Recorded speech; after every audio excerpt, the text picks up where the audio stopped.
মাছ খাইয়া এটা এটা এটা কত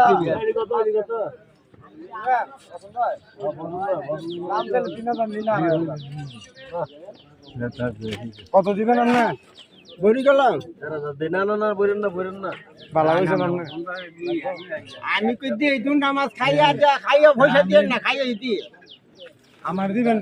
আর কত আর কই দিছি তো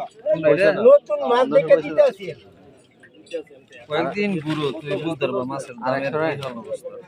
বেশি তো আরতাম না আমরা দুইটা মাছ 200 টাকা খাই কোন দিতে আগে মাছ আমি 3000 কইলাম হইছে দিবেন আপনি না আমার